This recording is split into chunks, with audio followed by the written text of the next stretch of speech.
Hello, hello, hello. In this video, I'm going to be going over some amazing, absolutely fantastic chess puzzles from this fantastic book. I just hate myself. Why did I?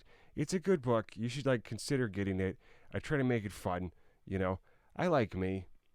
I think you'll like me too. I have to convince you, but no, this book I recommend it for sure. It's a good one. And I'm going to look at these different puzzles in here. It's basically strategy puzzles, is what it is. And so you just look at these different positions that it sets up, and it says, what was the plan that you would come up with. So it's different than tactics puzzles because it's more about strategy. I'm big on repetition. How's that working? Annoying? Good? Bad? I work with kids. It's working with kids. Will it work with you? Probably not. I don't know how to work with people who are older than 5, but I'm learning and having fun in the process, and a complete unprofessional all the time. But who cares? These are great positions, and you're gonna love it. I hope. If you don't, then play lots of chess. And this is starting to sound very insecure now that I'm saying it out loud. I always freeze once during the class, and it comes back in about 5 minutes. In the meantime, we have this wonderful expression on my face here. Okay, here's your choices in this one. Okay, this is from the Reassess Your Chess book. There's a link to purchase it if you are interested. You can do so. I included a link where you can buy it on Amazon. Okay, here's the prompt. Here's the prompt in this one. Here you have the choice between several different moves. You can go bishop to g4, knight bd7, knight a6, knight e8, g6, and h6. Holy guacamole, where do you even start, and what would you do here? This puzzle is intended to take about 2 to 5 minutes. I'm going to rest my voice for a second, give you guys a chance to think about it. Where do you even begin? What should you do here?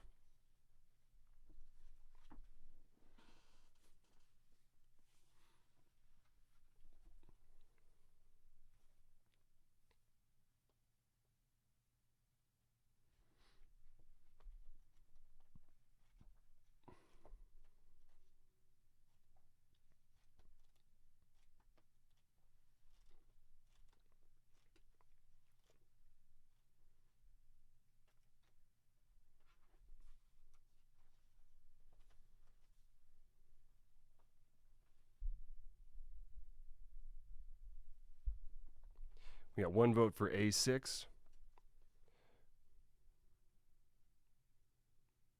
Take your time. Take your time. I'll give you guys a solid, another 60 seconds or so.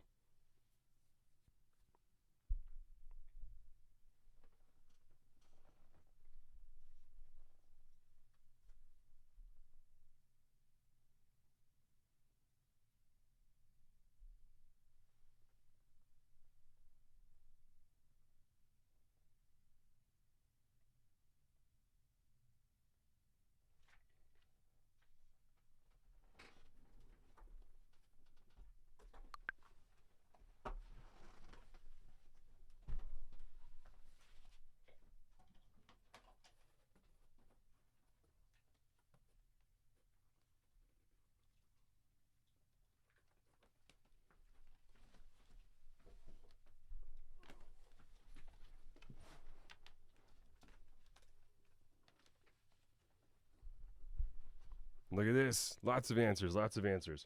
I just grabbed some, it's called Biotine, like mouth spray. So if you ever give speeches or anything, your mouth gets dry, you just take this guy and it's great. Works really well.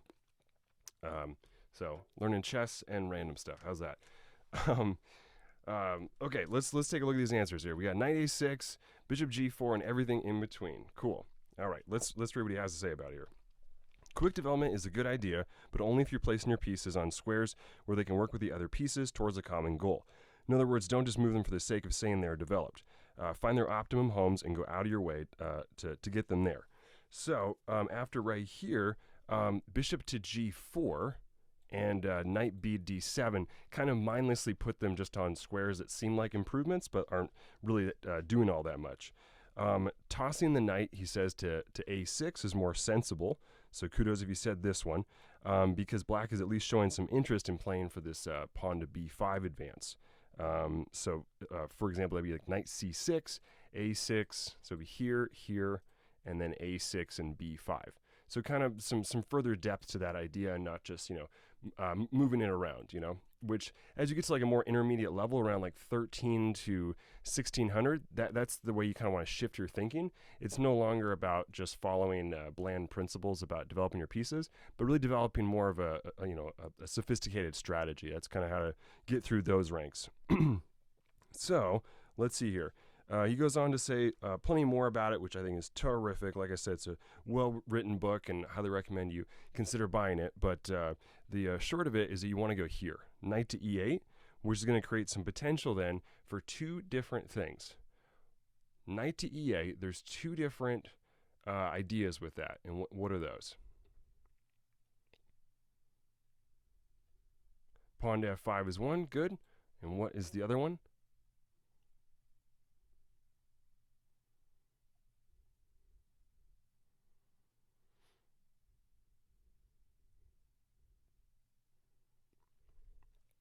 Bishop g5 is it, yes.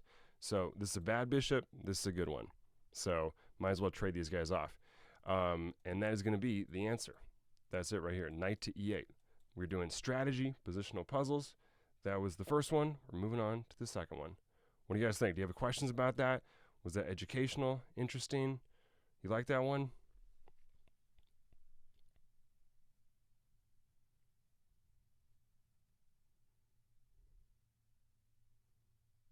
Are you satisfied? Was that helpful?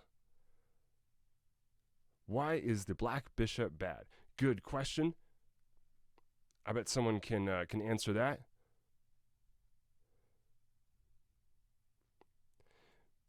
And I'll get to the bishop g4 move in a second. Blocked by your pawns. Good, good. And what's the principle? How do you evaluate when a bishop is bad or good?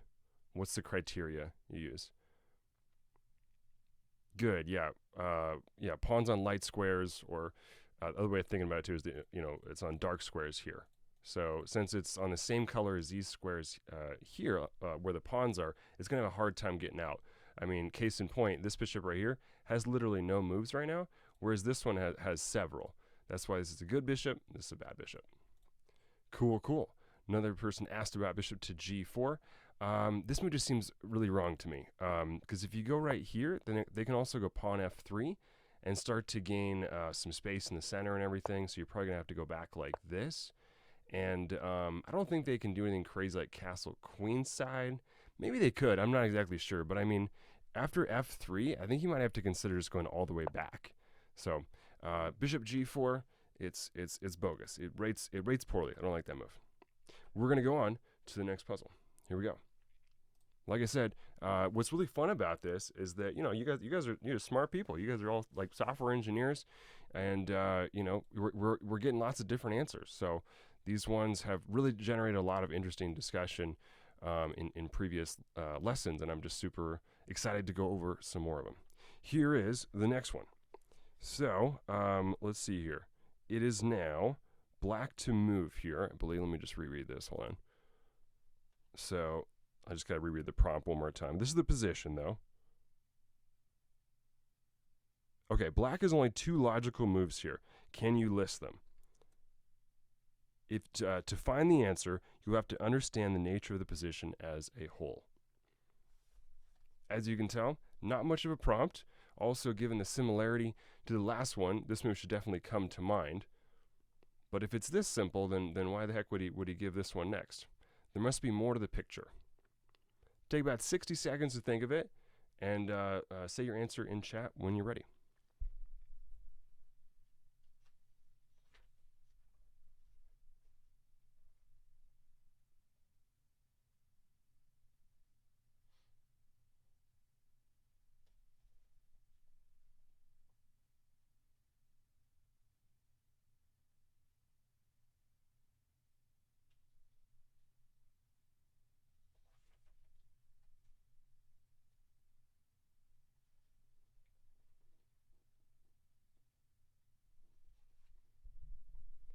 I changed my mind. I'm going to offer one hint. I'm going to confirm that this is one of the moves. There's only one other move that makes sense.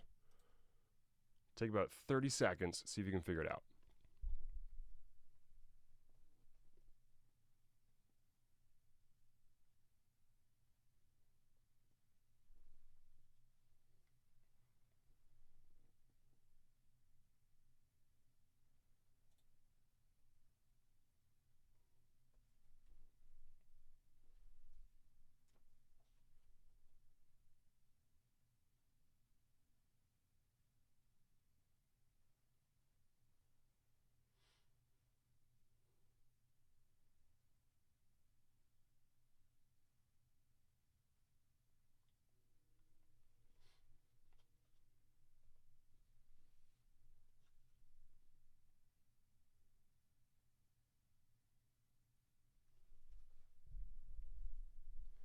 Knight d7 is the correct answer. When the position is closed, play must be sought on the wings. However, instead of aiming for piece play, as you would in an open position, you should instead lead with your pawns so that territory is gained and half open or open files for the rooks are created. And then he says, how should you determine what side of the board to play on? So maybe that's one reason why you don't necessarily want to go pawn c6, is that it's kind of the wrong side of the board to play on. And you generally want to go with where your pawns are pointing. And so in this case right here, the pawns are kind of pointing on over this way. Also, c6, I'm not sure if it's going to provide that much benefit. I do think it's constructive, but not as constructive as going for this right here. And so I do believe that knight d7 should then rank higher than c6, because this isn't really much of a plan. I mean, trading off this pawn for this pawn, that's constructive. That's a win. That's not a bad thing. That's a good thing. But getting the pawn here to f5 quickly, that's going to be much better. Are there any follow-up questions about this one before we proceed to the next one? We have a solid 15 minutes plus to continue going over these, so you'll have plenty of more chances.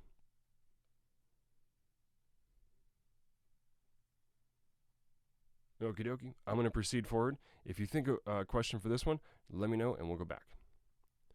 All right, so in this one, right on over here, let's see what the prompt is this time around. All right, so white just played h3 and said strengthening d4 and e5. Does this make sense, or did he have too much to drink before the game? This one is by far the easiest of the puzzles we've gone over so far. Does the move h3 support d4 and e5?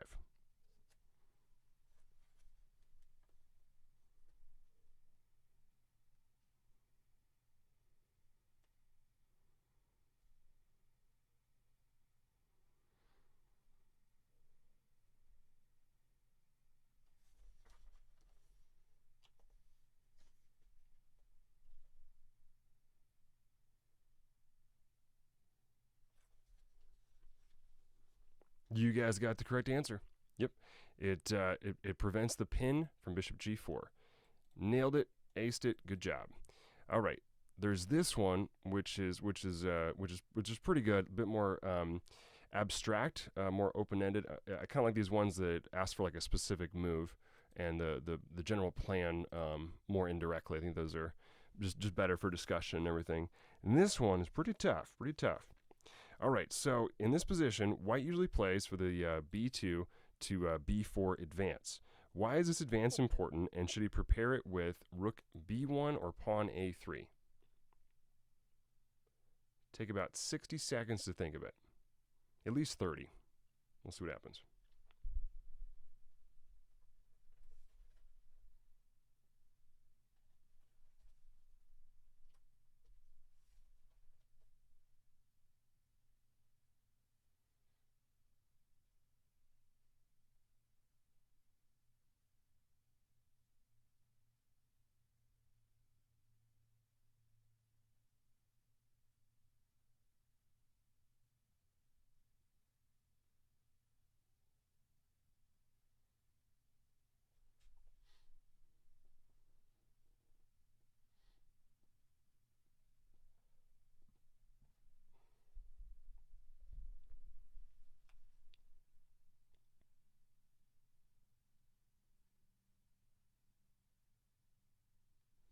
Couple votes for rook b1.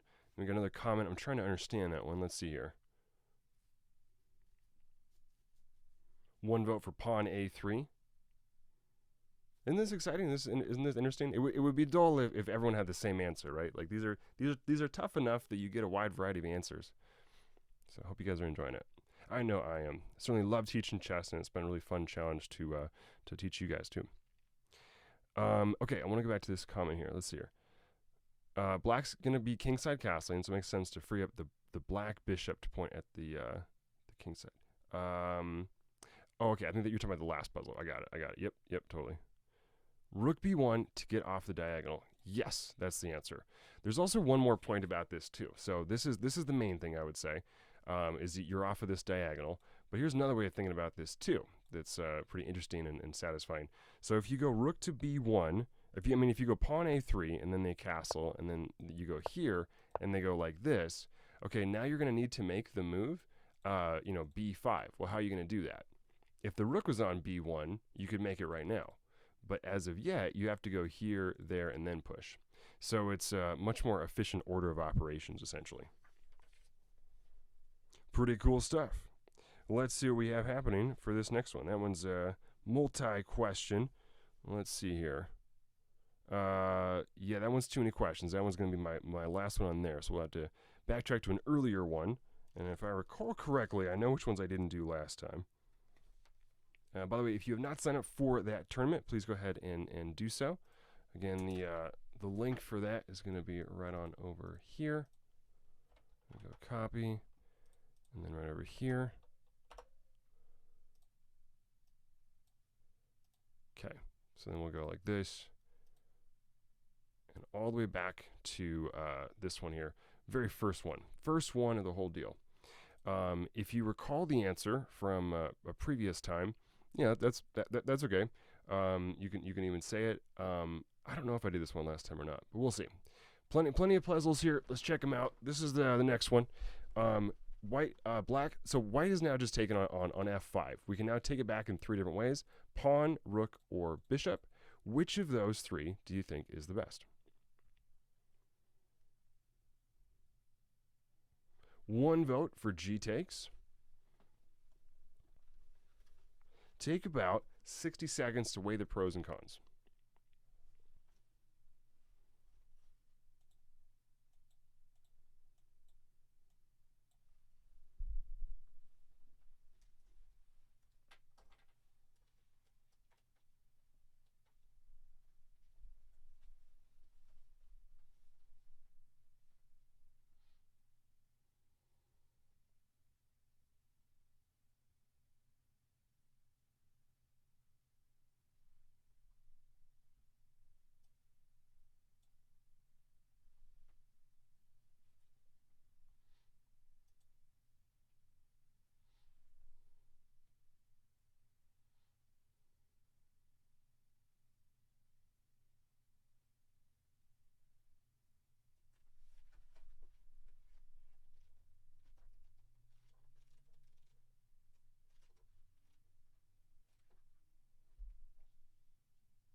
If you said GXF5, you are correct.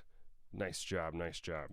Okay, the problem here, and so this doesn't make any sense for a variety of reasons. We'll omit that one. I don't think anyone said that. If you were thinking it, what are you doing playing chess? Holy guacamole! I don't know. you don't want to go here. Why would you put the rook out there? It can be attacked and everything. It's clearly a choice between either bishop takes or pawn takes. But here's what he says about bishop takes f5. The problem with this move is that white gains control over the e4 square. So after this move right here, then we're looking at knight d to e4, and so not having this f pawn right here is gonna make it just impossible for us to really get this guy.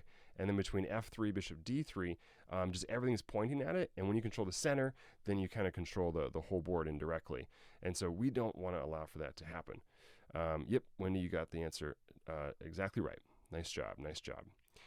Because yeah, it's tempting, right, to just bring out the bishop like this. And like I was saying earlier, when you're trying to make that leap from about 1200 to 1600, this is one thing you're going to run into, is you need to kind of start to think about your actual plan for the middle game. It's no longer going to be enough to just bring out your pieces. And so that's why you want to carefully think these things through and go, well, I know that I've been taught to not break my pawn shield. Is this an exception? Yes. And I think someone mentioned it too. You can also go pawn f4. Before going to the next one, let's read these other comments. What do you guys got? Couldn't you follow that up with king f6? You mean the rook back? Is that what you mean, Garrett? Oh, knight f6? Got it. Okay. All right, so if you go here, yeah, good question. Let's see here. So we go like this, and then right over here. Okay, then how about bishop this way? And then if you take this guy, it's a bad bishop, so I don't think I mind losing that guy. And so if you want, you could just try to knock out this knight. So you can go here, and then we'll go back like this, and then takes, and then takes right here.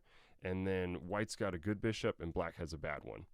So the queen's actually pretty much on an outpost right there. And so you have good control on over this way.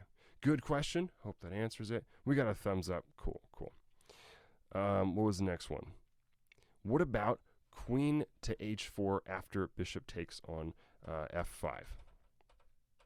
All right, so after right here, queen to h4. Yeah, again, it's not that you can't ever neutralize the strength of this knight. It's more just that whatever you end up doing, white is going to be winning on that square and is going to occupy it. And so, sure, this knight, this knight's not as good as this one, so it seems constructive. Like Garrett was saying, to trade it off, that's definitely a step in the right direction. But we want to prevent that problem before it starts and just go G takes. So queen h4, it's in the same vein as this. What else do we get? In my opinion, controlling with the center pawns is better. And yes, exactly. Yep. That's the answer. Next one up we have is this one over here. And this one is super, super hard and very satisfying. This is now, I would say, definitely the toughest one to get. So take a good 2 minutes on this one. I have not yet had anyone get the right answer. To have the right answer, you really need to have like a good plan here, essentially. Good question. Challenge accepted. I like to hear it. All right. So basically it's just what's the best move, and he doesn't offer much more of a prompt than that either. I don't think I will yet either. But he says so after this last move, pawn to f5. How should white react to this advance of the f pawn? And I don't necessarily even like that prompt because no matter what their last move was, it shouldn't really influence your decision. But anyway, this is a good puzzle though. 2 minutes. If you guys want more time, you can even take 3. But no more. 3 is the limit. Good luck.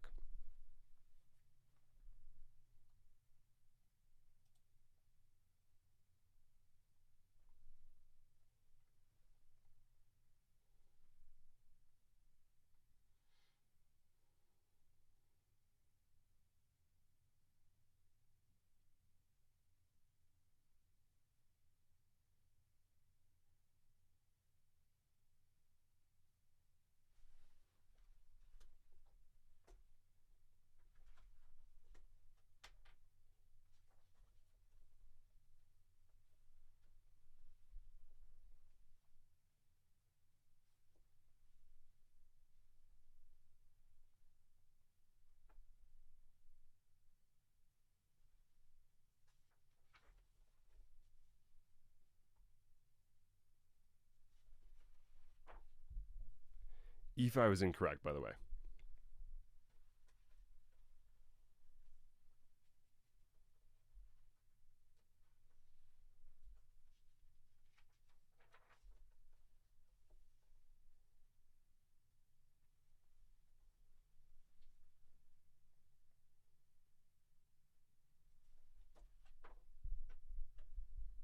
Rook a d1 is also incorrect.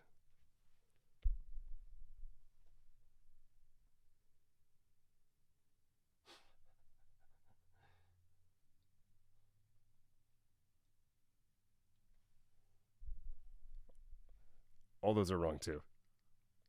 But keep trying.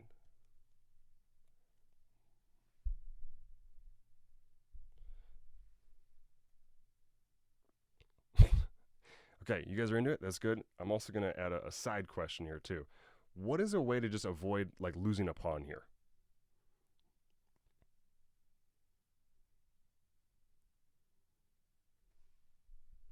Suggest a combination of moves where you're not just about to lose a pawn. We'll spend a little while on this one. It's a good one. Suggest like the whole series of moves. If you can come up with a plan where you're at least, not down a pawn, that's a starting point. And then once we have a baseline, then we can iterate. Take your time. You guys got another 60 seconds.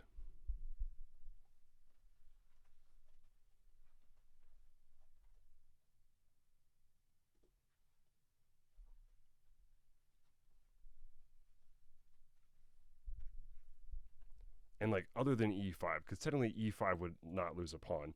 But like, here's the issue, right? Is that after takes right here, so like knight d2, for example, takes here, you're gonna lose this bishop right here, right? So other than e5, try to innovate a different way of not losing this pawn.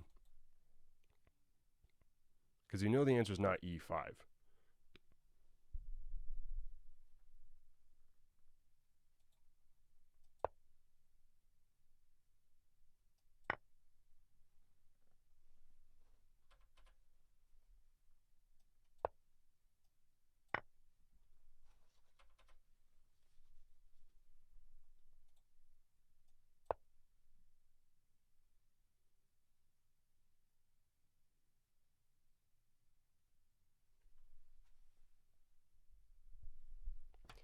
Bishop g5 certainly avoids losing the pawn.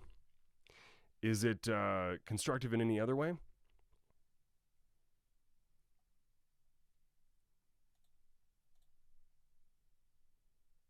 So you go here, and then now if they were to try to take like this, then you wouldn't lose the pawn, right? Because you can just take back like this, and then if takes right here. So bishop g5 is certainly at least an acceptable answer.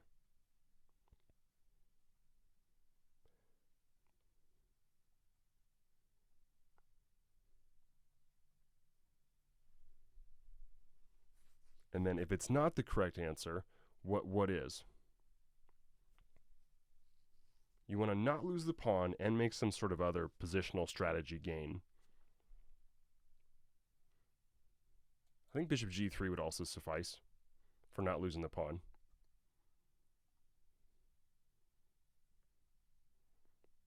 You see what I'm saying? You got to put out this fire, and then you got to figure out, well, what else am I trying to do besides that?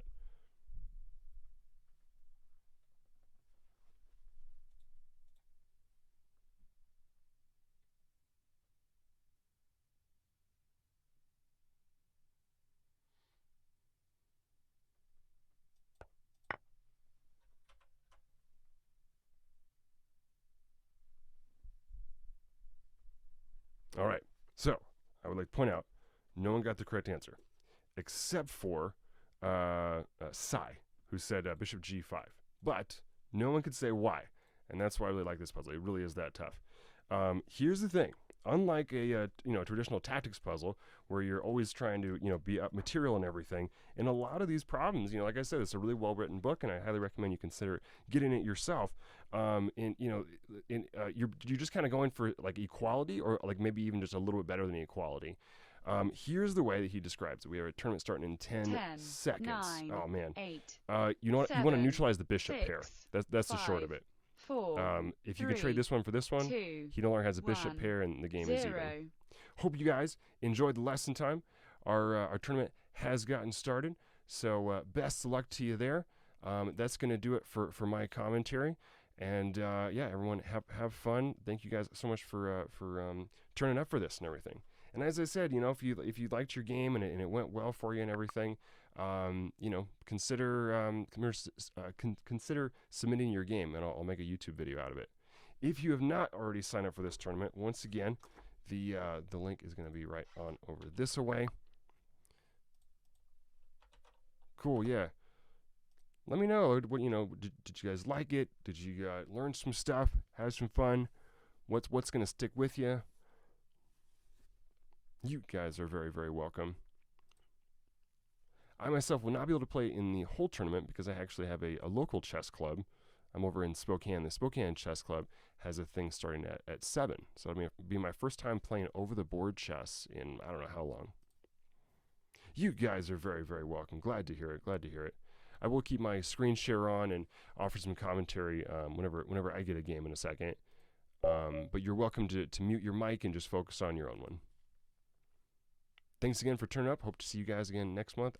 Either way, play lots and lots of chess. You bet. You bet.